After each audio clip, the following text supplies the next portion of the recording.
Olá, seja muito bem-vinda, seja muito bem-vindo. Você está no canal ESG Podcast, um espaço dedicado para as empresas apresentarem os seus cases, as suas atividades, os seus compromissos e práticas, e para você, profissional que já atua ou quer atuar nesse setor. Eu estou ao lado aqui do Luiz Fernando.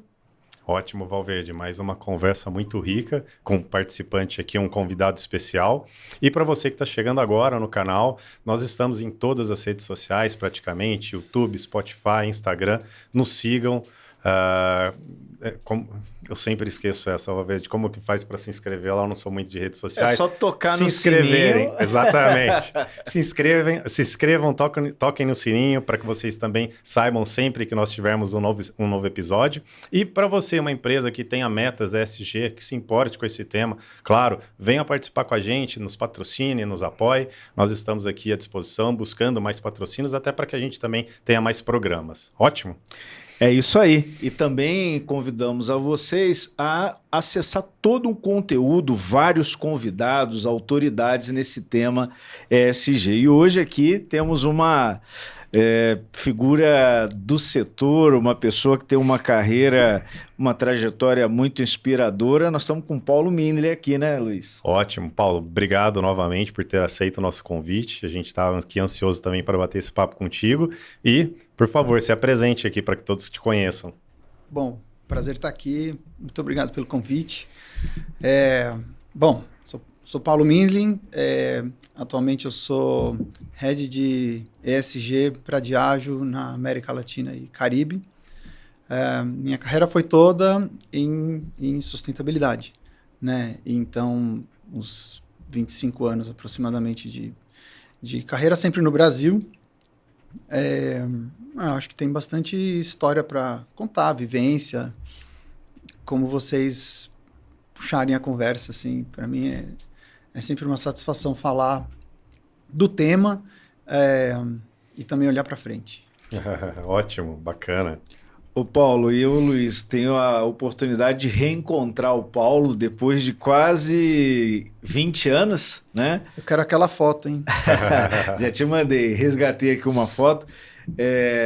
Política Nacional de Resíduos Sólidos. O Paulo, à época, integrava o time do Walmart. E nós pudemos ali, a partir de um case que acontecia, já dentro de um conceito de responsabilidade compartilhada, então nós fomos testemunhas e fizemos acontecer essa legislação. Encontrar o Paulo aqui depois de tanto tempo, seguramente é bem inspirador. E a gente sempre começa com algo que, para nós, para o nosso público, é muito importante, Paulo, é conhecer um pouquinho a trajetória, ainda mais assim a sua, que vem de uma maneira contínua, dedicado ao tema da sustentabilidade, como é que isso se incorpora realmente à tua responsabilidade profissional na área do ESG. Conta um pouquinho para nós aí essa tua trajetória. Bom, eu acho que antes de começar a trabalhar, né, ESG, eu sou formado em administração pela GV, fiz lá um MBA também, e eu me lembro que quando eu estava na graduação, eu não tinha muita clareza, mas eu percebia que eu não me encaixava exatamente em finanças ou marketing, que eram basicamente os caminhos que se apresentavam, né, na época. E eu pensava, né, maneira de estudante de pensar, né, quero melhorar as coisas, mas eu quero melhorar as coisas por dentro, eu não quero ser um ativista apenas e tal. E, na verdade, eu comecei a carreira em RH pensando em tornar os ambientes de trabalho lugares melhores, né, melhores empresas para se trabalhar, esse conceito. E eu fui, trabalhar em RH no Estadão, e comecei a trabalhar lá e não consegui encontrar esse caminho, porque o RH tem muitas outras coisas muito básicas e essenciais para cuidar, para fazer. Então, o que aconteceu foi que eu comecei a buscar o caminho da sustentabilidade a partir daí, e eu tive um chefe que passou pelo Estadão e foi para o Walmart e me convidou. Lá, me convidou para o RH, mas lá logo que se começou a estruturar ESG, não se chamava nem ESG, era Relações com a Comunidade,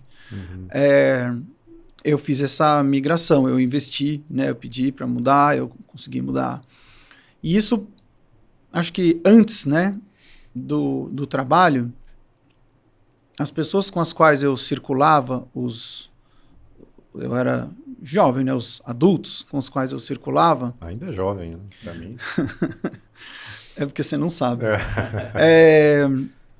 Eles foram os líderes empresariais da época que lideraram, né, o movimento de responsabilidade corporativa no Brasil. Então, meu pai, Sérgio Mindlin, com seus amigos, que vieram todos, primeiro da Fundação Abrinq, então ali tinha o Oded Grajew, tinha o Hélio Matar, tinha o Guilherme Leal, e esses empresários também fundaram uma organização na época que chamava PNBE, Pensamento Nacional das Bases Empresariais, que começou a discutir como as empresas poderiam, enfim, se responsabilizar pelas questões que aconteciam no mundo e não apenas o governo.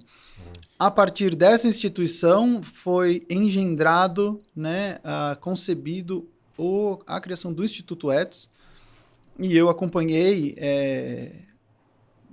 pude ajudar, assim, ler documento, não, ajudar acho que não é muito justo falar, né, mas eu estava nesse meu primeiro emprego, e lembro de receber, assim, falar, olha, a gente vai criar isso daqui, olha que interessante, existe essa organização nos Estados Unidos, chama BSR, Business for Social Responsibility, e a gente está estruturando para criar algo similar no Brasil, tal, e eu me lembro disso, assim, antes do Instituto Ethos ser lançado,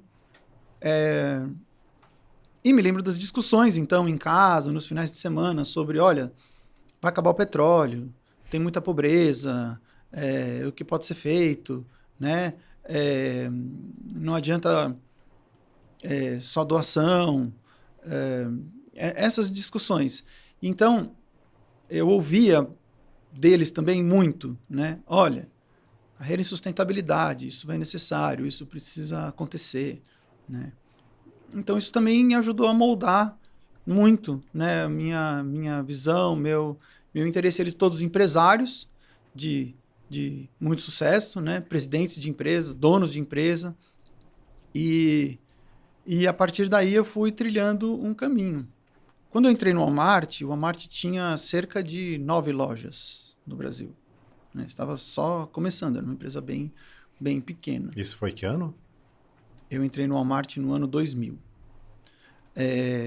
Eu me formei em 97. Daí o que aconteceu... Bom, o Walmart chegou a ter 450 lojas, aproximadamente, né?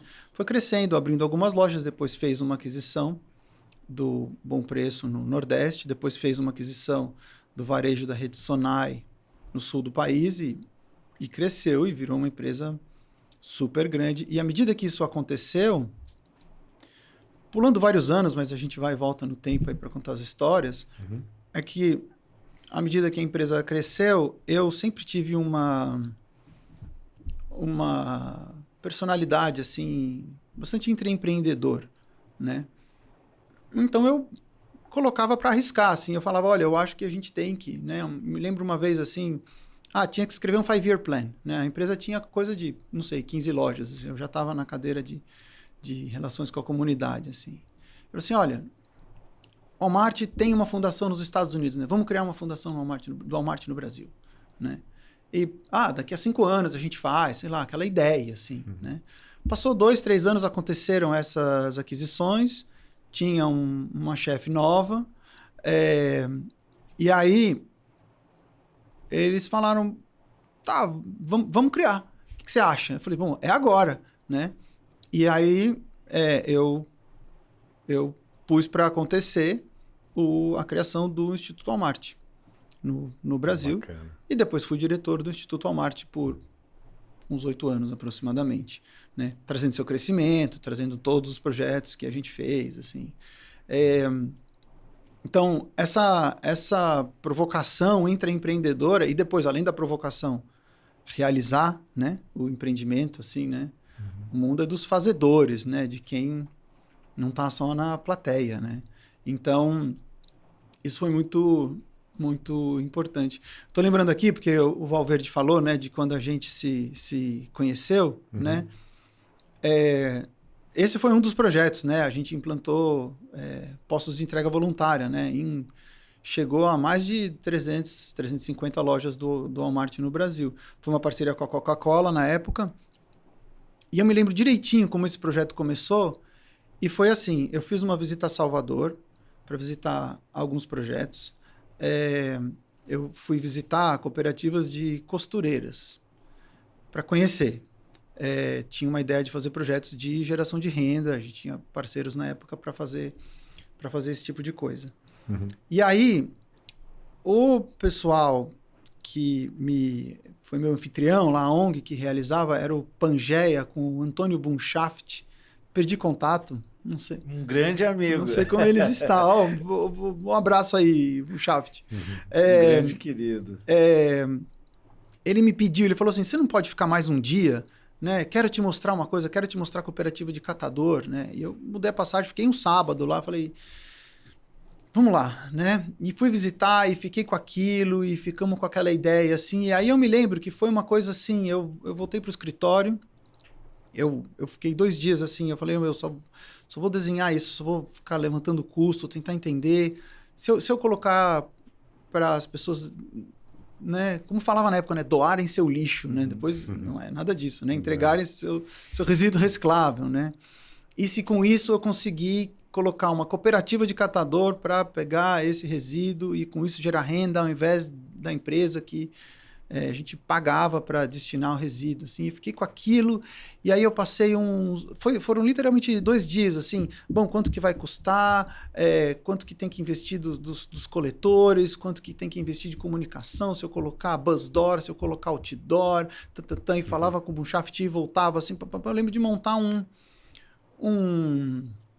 PowerPoint, enfim, alguma coisa assim, mandar para minha chefe, para o chefe dela ao mesmo tempo, assim, falar assim, gente, olha, e se a gente fizer isso aqui, vai custar X mil, né?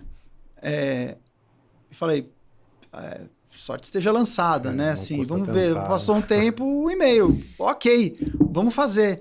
Aí eu fiquei assim, caraca, né? Vamos fazer. Não tinha Coca-Cola ainda na época, enfim, daí a gente foi atrás.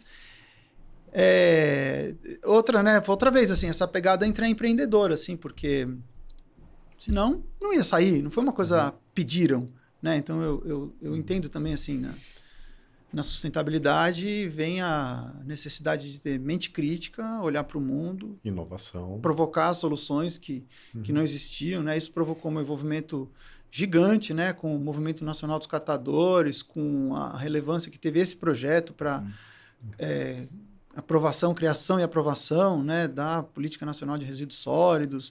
E aí a gente, enfim, me lembro de participar, né, tivemos reunião com o BID, desenho de projetos, outras variadas cooperativas, entender toda a dificuldade de formalização de cooperativas, enfim, a gente pode passar uma hora inteira falando só de setor Paulo, de resíduos, né? Mas acho que aqui a gente quer falar de mais amplo. Acho que é muito significativo você trazer essa experiência concreta, porque no setor, às vezes, se realça muito as dificuldades de se implementar projeto, e elas realmente existem, mas eu queria que a gente pudesse explorar um pouco mais, você que tem aí uma capacidade de colocar as coisas em práticas, que outros projetos ao longo aí da sua carreira você foi aí concebendo e que isso seja aí algo que possa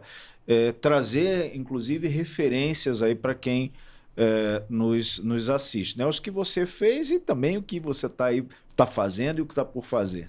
Dá para a gente gravar por 2 horas?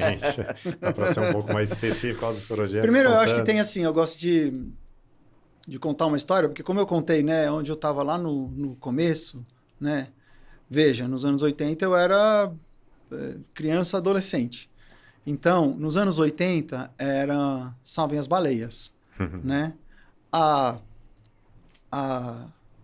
3.000 anos era sobreviver, né?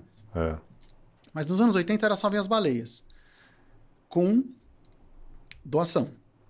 Nos anos 90 começou a filantropia, que eram pessoas e empresas doando, de preferência o mais distante possível em relação ao seu negócio, né? Eu vou doar para algo para que não confundam, para que não entendam que não tem nada a ver com a minha empresa. Eu, a empresa, estou doando, mas meu negócio é uma coisa, minha doação é outra coisa, né? Anos 90. Anos 2000, veio o John Elkington, Simon Zadek, né, com os livros, veio o Instituto Ethos e começou-se uma discussão sobre responsabilidade social, que depois evoluiu para responsabilidade corporativa. E começou-se essa discussão de que as empresas poderiam olhar para envolver-se com causas mais próximas ao seu negócio. Isso foi ganhando corpo, né? E daí evoluiu para ESG, né? Com a carta do BlackRock. Já faz um tempo, né? ESG. E eu acredito que a gente está numa fronteira de mudança. De talvez ser o próximo passo. Eu não estou falando apenas de terminologia, a gente vai ter que entender, né? O mundo hoje tem muitos desafios, né? Assim, com certeza, infelizmente, assim, essa pergunta talvez vocês fossem trazer no final, né? Mas é assim, o futuro de ESG, a gente não sabe. Se soubesse era fácil. A gente vai ter que construir, como você falou, vai ter que pôr em prática as coisas. Mas o que, infelizmente, a gente sabe é que pobreza e desafios ambientais vão continuar existindo no mundo. E, portanto, vão ter que continuar existindo iniciativas e soluções para endereçar esses problemas, as suas causas. E os problemas vão mudar também, né? À medida que vem novas tecnologias, vem novos impactos. Não existe viver sem causar impacto nenhum. Não. Né? A gente respira, a gente come, a gente gera resíduo, a gente usa água, locomove, usa água. Então, não existe, né? Não impactar. Mas existe a gente entender bem esse impacto, existe a gente buscar um estado de equilíbrio para os recursos que existem, existe a gente encontrar uma sociedade que seja mais justa, né? Mais inclusiva. Então, você me perguntou sobre projetos, né? Se eu estiver só falando, não tiver espaço para perguntas, vocês me avisam, então eu quero interromper. Aqui é o espaço assim. Você me fez pensar, bom, foram vários, né? Assim, praticamente todos, né? Desde criar uma instituição, como criar o Instituto Walmart, eu falei desse de reciclagem, eu vou falar de um outro que ainda foi lá no Walmart, depois tem outros, né? Eu conheci uma outra ONG, que por coincidência também foi em Salvador. A gente queria trabalhar com inclusão de jovens no mercado de trabalho. E a gente tinha só essa temática. A gente tinha consultores que nos ajudaram a pensar. Isso ficou claro que podia ser algo muito interessante, assim. Então, eu fui visitar um projeto, chama Condomínio Digital, que era um projeto de inclusão digital. O projeto ainda existe. Executado, é o projeto do Instituto Aliança com Adolescente, que tem sua sede em Salvador, um pessoal ótimo também, coração, todo mundo do Instituto Aliança. E ao visitar esse projeto, primeira coisa foi, vamos apoiar esse projeto.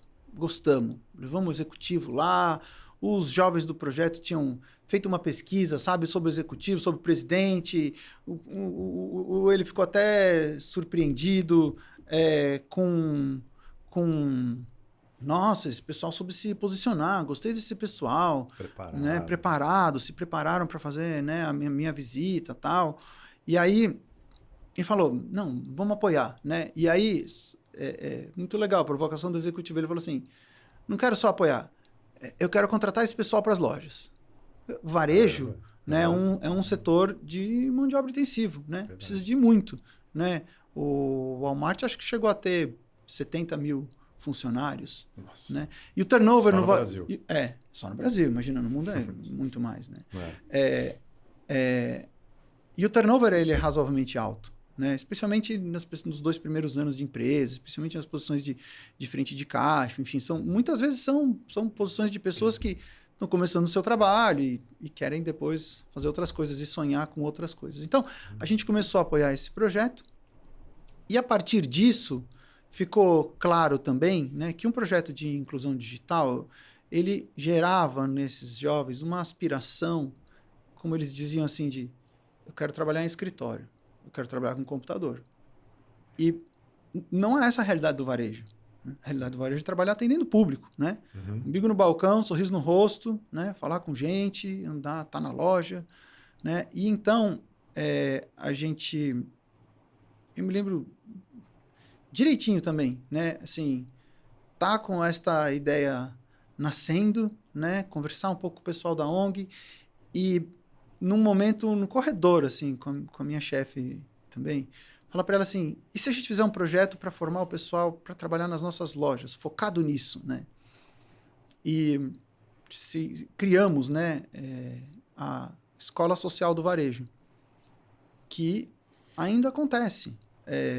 Se eu não estou enganado, né, agora liderada pelo Instituto Carrefour, que, enfim, todas as fusões, aquisições, saídas do Brasil e tal. E o nome foi criado, eu já não me lembro, eu criei muitos nomes de projetos, mas eu não posso dizer que eu fui o sozinho que criei esse nome, mas parte do intraempreendedorismo faz, não, mas a gente precisa criar um nome que, ao ser falado, as pessoas entendam logo de cara, né? Comunicação é um tema sensível em ESG, porque a gente, as ONGs, todo mundo sabe ser muito técnico. Mas para que as outras pessoas entendam, esse elo ele é frágil e ele continua sendo frágil. As histórias que acontecem, né? Assim, se eu conseguir contar as pérolas que existem, né? Então, a gente começou a fazer esse projeto e falou, vamos fazer um piloto. Fizemos um piloto, começamos ali, né? Uma metodologia similar, né? Porque falamos com a mesma ONG que já sabia trabalhar com jovens, que já sabia fazer formação de jovens, mas a gente fez uma mudança na parte que era colocação profissional e falou, olha, ao invés de ficar fazendo puramente, também era importante do currículo, letramento digital, vamos mostrar para eles que existe uma outra realidade. Uma realidade que pode servir para construção de uma carreira. Então, como eu falei que o turnover é alto, né, o que acontece é que as posições de entrada rodam muito rápido e as posições de média gerência fica pouca gente e acaba faltando mão de obra. Então, a gente claramente viu que, de um lado, a gente tinha jovens precisando de trabalho e, de outro lado, a gente tinha um setor grande, com bastante capacidade de absorção, né, de pessoas com bastante necessidade de gente para trabalhar. A gente falou, bom, a gente precisa unir esses dois elos e foi aí que a gente desenhou o programa. E o programa começou... Aí que vem o intraempreendedorismo, por exemplo. O programa começou com um piloto. Bom, deu certo, muito legal. Começa a amarrar com RH, como é que contrata, que outros RHs, né? Olha, como é que são esses processos? Eles são jovens desfavorecidos. Como é que você ensina isso também?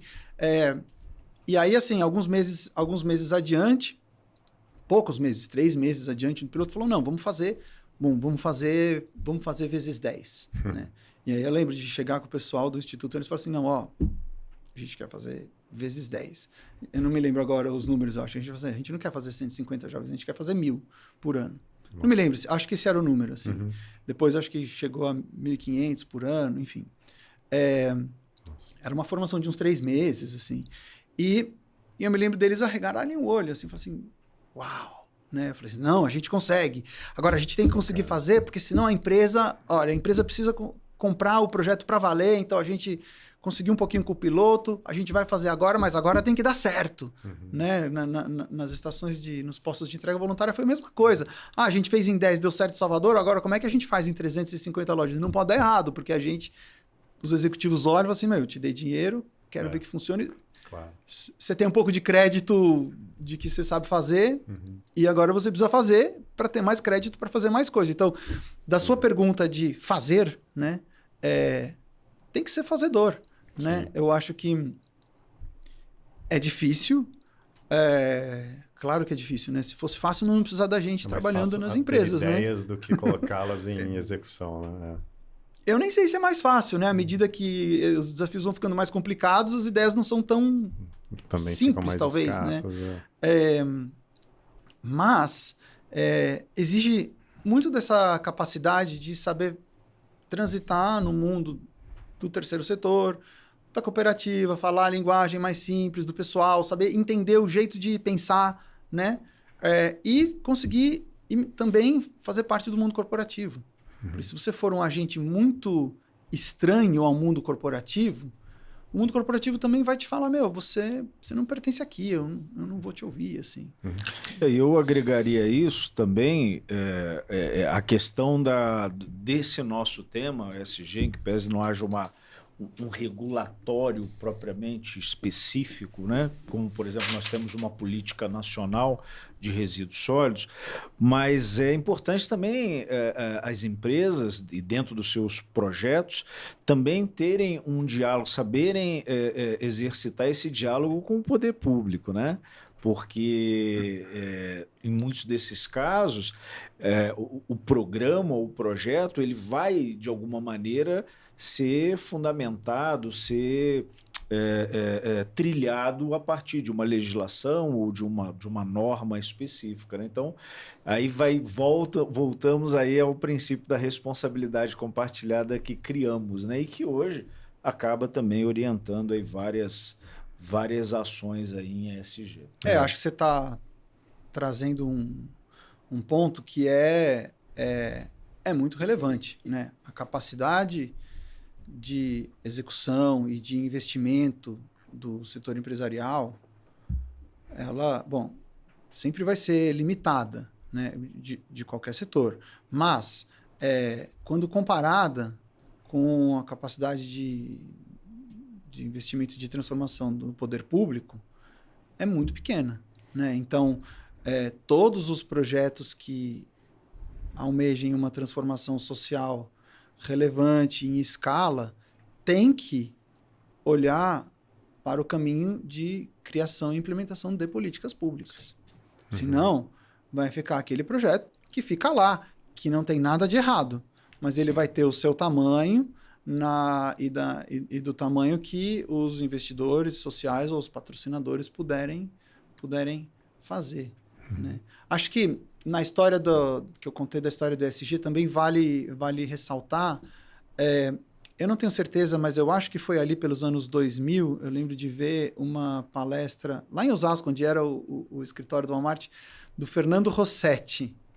Fernando, que na época era diretor do GIF, Grupo de Investidores, Empresas e Fundações, focado em investimento social privado, num foco diferente, num foco de filantropia e que depois, inclusive, fortaleceu bastante o foco de investimento de famílias em impacto social. Então, este também é uma vertente que acontece hoje e que é bastante forte.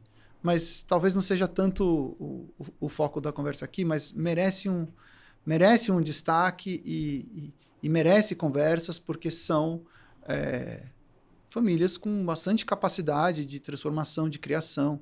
Muitas vezes são famílias donas de empresas e que separam o que é o meu investimento como família, né, do que é o meu investimento como empresa. E a clareza dessa distinção ela é muito importante também, conceitualmente. Né? Bacana, Paulo. E assim, aproveitando também que a gente está vendo que você tem um histórico, uma experiência em grandes empresas, em grandes projetos, na vanguarda aí do ESG no Brasil, inclusive. E atualmente você está também em uma grande empresa, a Diageo.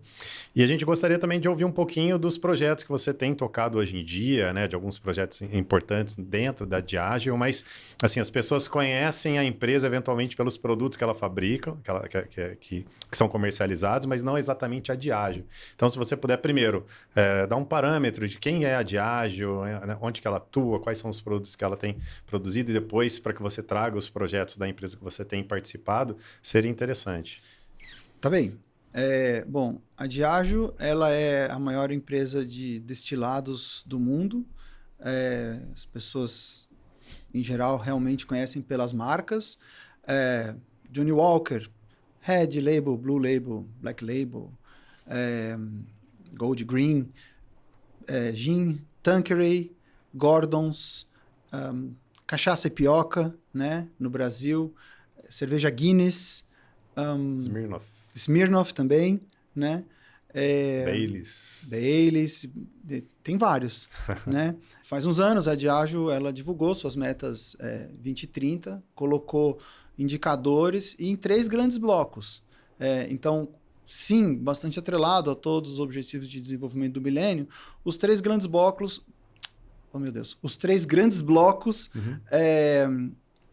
um bloco ligado ao consumo responsável, outro bloco, inclusão social, não só projetos sociais, mas as metas de diversidade, e o outro bloco é ambiental, do grão ao copo. Com as diversas metas ambientais, passando por política nacional de resíduos sólidos ou reciclabilidade no mundo todo, mas também metas ligadas à água e carbono, por exemplo. Vocês pediram antes, né, para eu contar um pouquinho sobre o projeto de água, e hoje o que eu posso dizer é que a Diageo, no Brasil, na América Latina, devolve mais água do que consome, né? E são projetos de água, tanto na água que se usa nas plantas fabris, né, nas destilarias, quanto para que chegue a comunidades. Então, nas áreas de estresse hídrico, aqui no Brasil, no Ceará, projeto que faz captação de água, filtragem e entrega para comunidades, né? Legal. Obviamente, isso vai de acordo com a presença que a empresa tem nas áreas de estresse hídrico, e especialmente presença com parte produtiva. Então, é uma meta muito relevante da empresa, né, no mundo todo, e foi muito interessante também construir esse projeto. Foi mais um daqueles que foi necessário achar o parceiro, dizer que ia fazer, conseguir o dinheiro, tomar o risco, e se desse errado o projeto, mas tem a meta, mas putz, tem que conseguir fazer no tempo, e acontecem várias coisas, né? E é muito mais fácil quando você conhece o parceiro. Não sou eu que faço, né? No fundo, tudo é através de quem vai estar lá na ponta fazendo, né? E então, voltando ao projeto ao tema, né, de combate ao consumo por menores de idade. Ótimo. A empresa tinha pontualmente alguns projetos diferentes nessa temática nos diversos países, nos diversos mercados. E,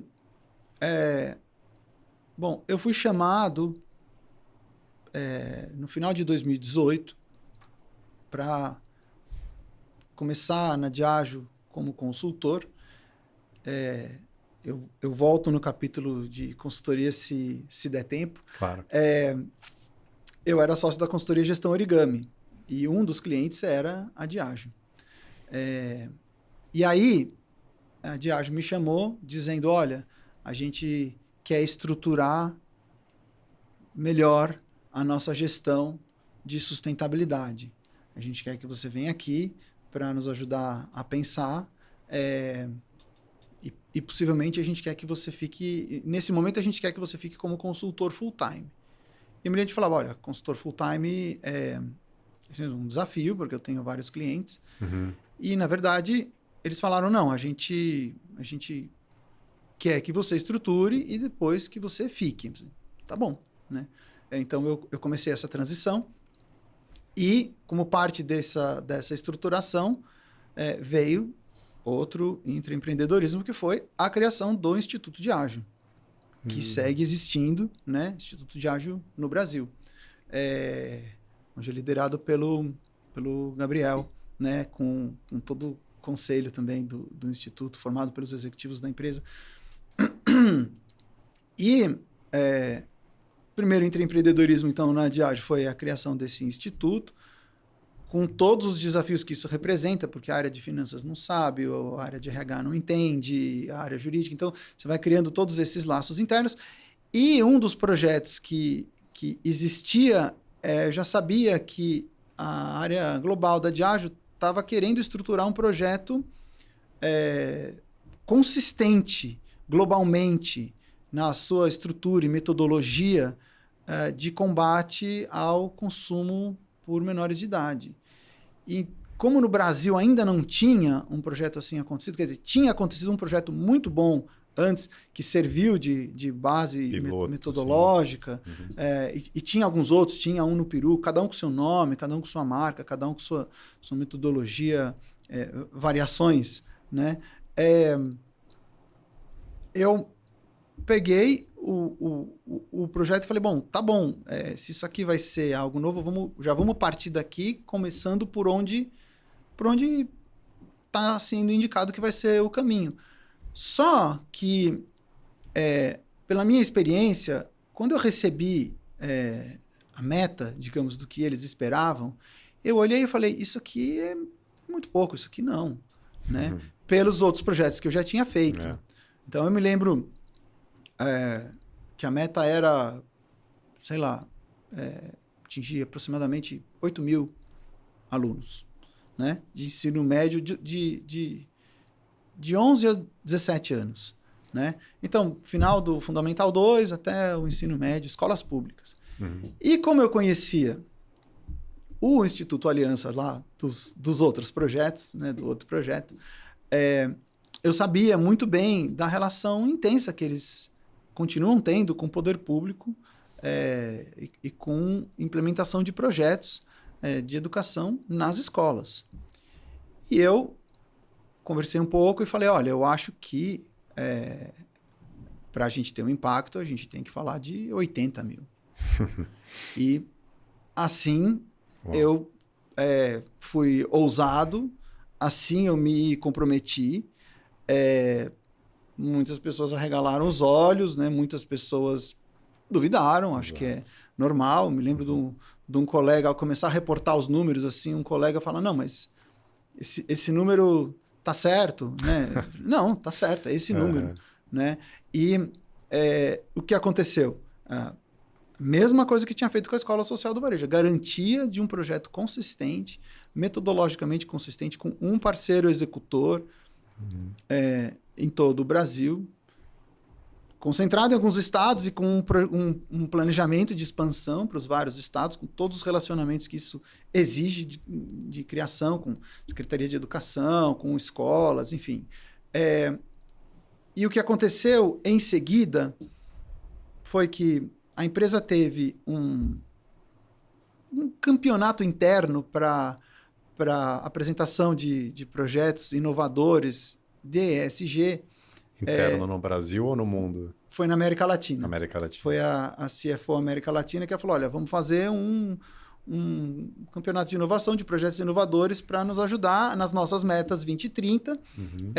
E o projeto que a gente escolher vai receber um funding de $1 milhão para ser executado. E então, eu, mais uma vez, fui ousado. Eu estava no Brasil, falei com as minhas colegas dos outros mercados e falei, olha, a gente tinha que pegar esse projeto aqui, encontrar um parceiro que seja capaz de replicar essa mesma estrutura. Fazia pequenininho, expandir para o Brasil. Bom, fazemos no Brasil, já sabemos fazer. Eu tinha um parceiro nacional, por que não ter um parceiro regional e implementar? E nessa temática, a empresa se colocou a meta de até 2030 chegar a 10 milhões de jovens.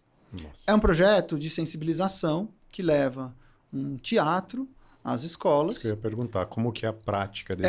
É um teatro, é uma apresentação de um teatro de aproximadamente 40 minutos, que conta a história de 3 adolescentes, com as várias vertentes que acontecem na vida de um adolescente, incluindo o consumo de bebidas alcoólicas e suas consequências, incluindo outras temáticas, né? Nos relacionamentos familiares, nos relacionamentos entre eles, e focando bastante no tema que é a pressão que os colegas fazem, a pressão dos pares, né?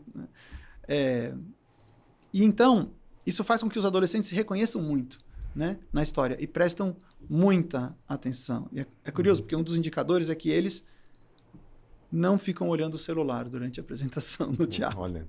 Vai na escola, põe 200, 100, 300, né? E o projeto também tem uma versão online, com uma interatividade que a gente também usa para apresentação em escolas, mas em turmas menores. Daí é na sala de aula. E daí, qual caminho vocês escolhem? Escolhe que ele liga ou não liga para o amigo, ele ajuda ou não ajuda o amigo, né? E seguida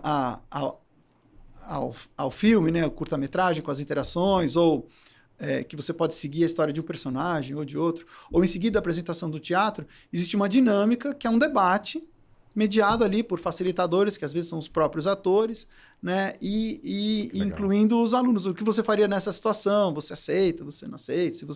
E se eu te pressionasse? Não, mas bebe aqui. Não quero. E eles ficam muito envolvidos, né? Então esse é um... eu estava falando da meta de 10 milhões.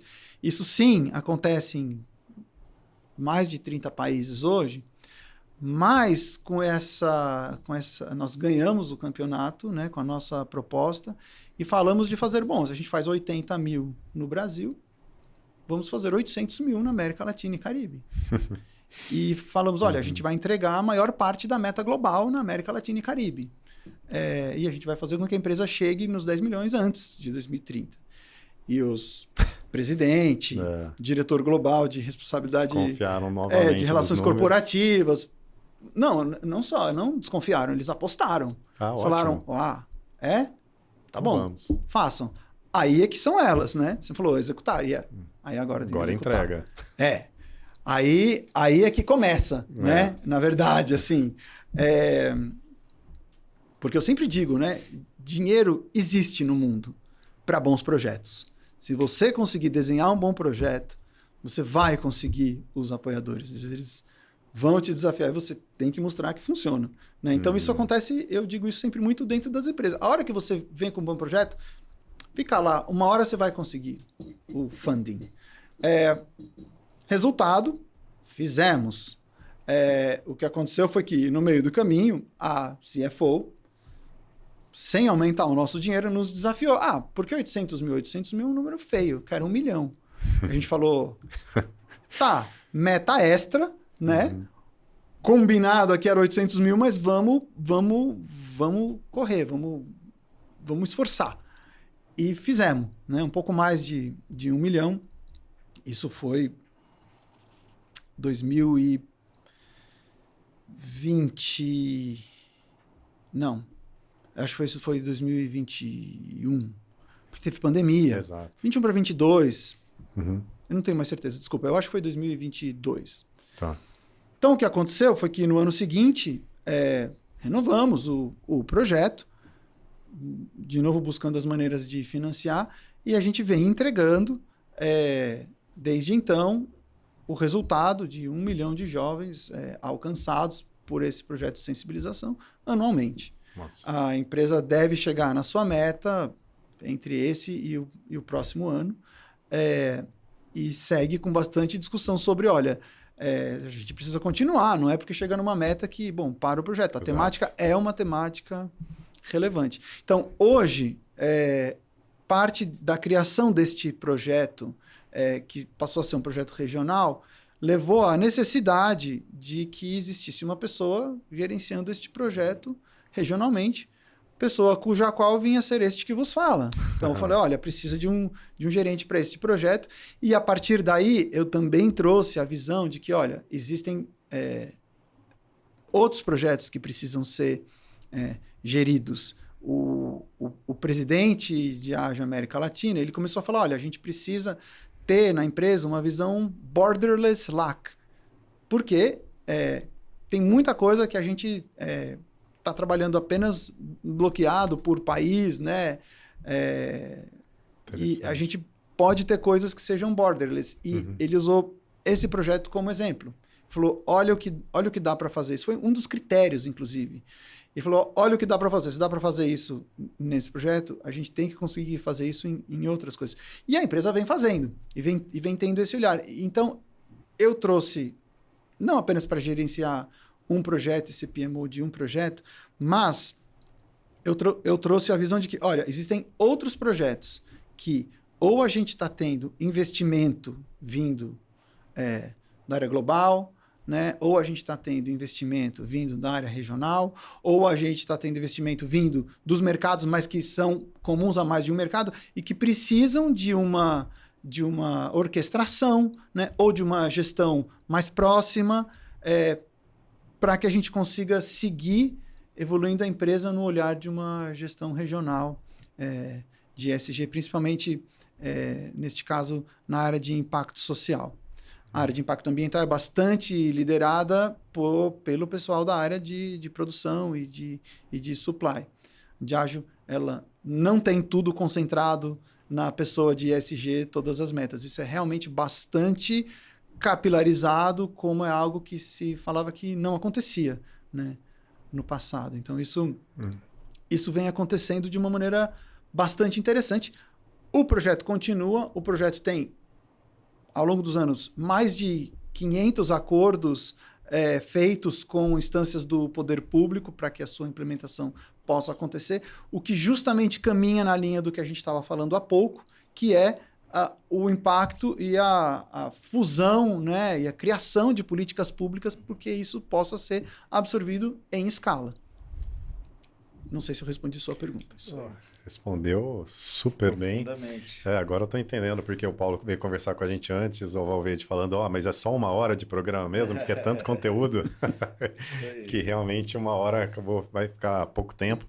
Bom, a gente já está também quase chegando aqui no final, Paulo, mas algumas curiosidades a gente sempre pergunta também, você já falou um pouquinho, né? Parece que a Diageo, apesar de estar no mundo inteiro, ela dá alguma liberdade para que você adote alguns projetos regionalmente, né?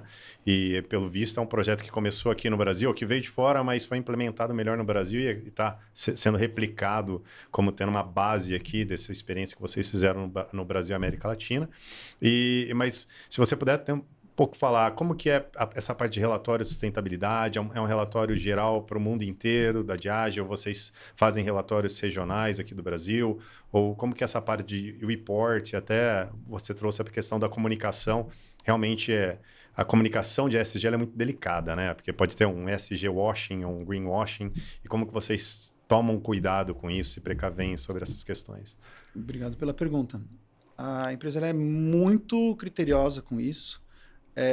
Justamente quando estabeleceu os seus diversos KPIs para, né, as linhas de atuação em ESG, a empresa definiu também trabalhar com Science-Based Targets e trabalhar com mecanismos de auditoria independente.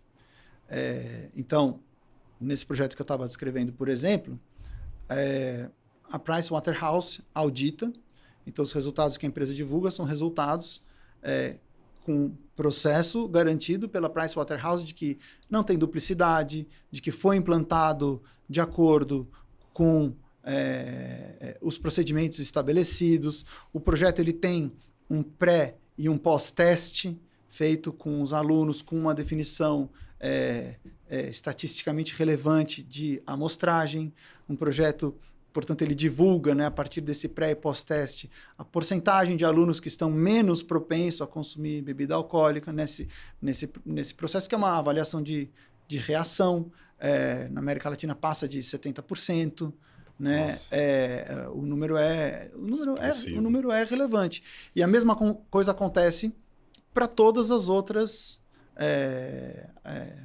áreas de atuação em ESG da empresa, incluindo os novos padrões de reporting, todos que tem, principalmente na Europa, mas de todos os lugares. O relatório da empresa ele é global, unificado, os números todos são cuidadosamente estabelecidos e consolidados. A empresa tem softwares principalmente da área de produção, né? Softwares de gestão desses indicadores de água, de carbono, de energia elétrica, tudo muito acompanhado de maneira muito criteriosa, justamente para poder dizer, olha, a gente se tem uma coisa que não é washing, né? A única empresa que pode fazer washing é a empresa de máquina de lavar roupa, né? Mas não pode fazer greenwashing, pode fazer roupa washing, tá, pessoal? Então, acho que só para contar, né, um pedaço da história também, do meu envolvimento, né, com essa parte de reporting, né? Depois de ficar 14 anos no Walmart, eu saí de lá em 2014 e eu achei muito interessante que eu conhecia muito do setor de varejo, mas conhecia muito pouco de outros setores.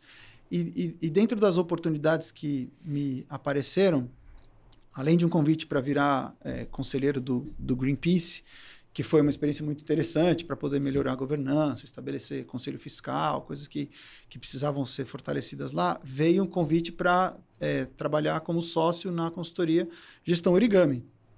Pessoal do Origami também, né? Todo mundo manda abraço, né? Que segue atuando muito bem, né? Que é uma consultoria de gestão estratégica em sustentabilidade e implementação de projetos. Isso me permitiu circular por vários setores, né? Desde construção civil, aviação, cosméticos, né? Tiveram clientes variados aí, né? Têxtil, né? Teve Boticário, teve Avon, teve Pernambucanas, teve Latam Airlines, né? E teve vários outros. Então, mineração, fertilizantes, enfim. E um dos projetos foi com a Latam Airlines, justamente eles queriam fazer o seu relatório de sustentabilidade. Eu estruturei uma equipe para poder fazer um relatório, jornalista, designer, né, fazer eu mesmo meu envolvimento com a gestão dos indicadores, modelo GRI, e também com muito foco em atender critérios de Dow Jones Sustainability Index. E apesar de já conhecer um pouco, quando você vai por dentro que você aprende muito mais. Então, o relatório tinha que ser feito para também cumprir os critérios de Dow Jones Sustainability Index, não apenas para isso. E trabalhei com eles 3 anos, fizemos um relatório 3 anos, e foi muito interessante poder ver todas as necessidades das várias normas, não só de Dow Jones Sustainability Index. Então, também né, uma área mais árida, né? Não é tão empreendedora, né?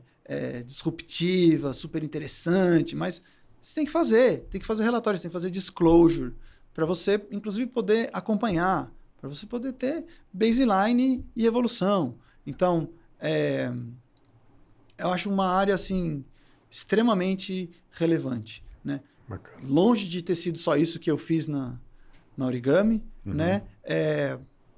E eu trabalhei lá 5 anos, né? Foi uma trajetória de evolução, assim, de se estabelecer como consultor, depois de ir crescendo carteira de clientes, assim, e eu fiquei quase com dó, sabe, de sair do Origami, mas assim, quando a Diageo chamou, eu falei, acho que é um desafio, assim, estão precisando de mim para fazer, eu acho que é legal, assim, né? Não era mais do mesmo, assim. Então, legal. Eu venho trilhando aí há 6 anos com a Diageo, e também olhando para o mundo com mente crítica, assim. Eu acho que o futuro é continuar tendo mente crítica e continuar estando no campo e não na plateia, né?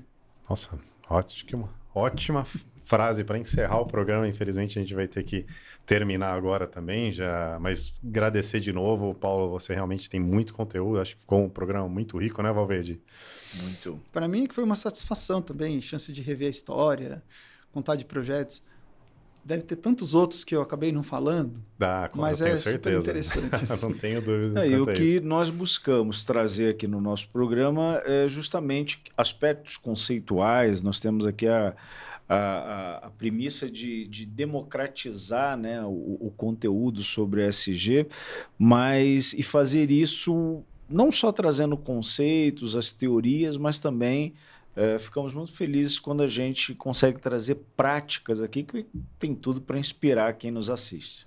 Ótimo. E eu sempre me coloco à disposição de quem quer conversar, quem quer aprender, quem está, às vezes, começando ou está no meio, né? Muitas pessoas me procuram assim, eu queria trabalhar com isso, né? Porque eu quero trabalhar com o que eu gosto, assim. E tem uma parte que olha, é trabalho, dá trabalho. Nem sempre é aquela delícia. Delícia é quando você vai para o campo, quando você encontra costureiro, catador, quando você vê o pessoal recebendo água. Mas a maior parte do trabalho é uma parte dura, né? Agora, eu gosto muito, né? E acho que aproveitar o espaço para me colocar à disposição de quem quiser conversar, quiser procurar. Ótimo. A minha capacidade de ajudar ou mentorizar, né? De ser mentor um pouco de algumas pessoas, ela é bastante limitada.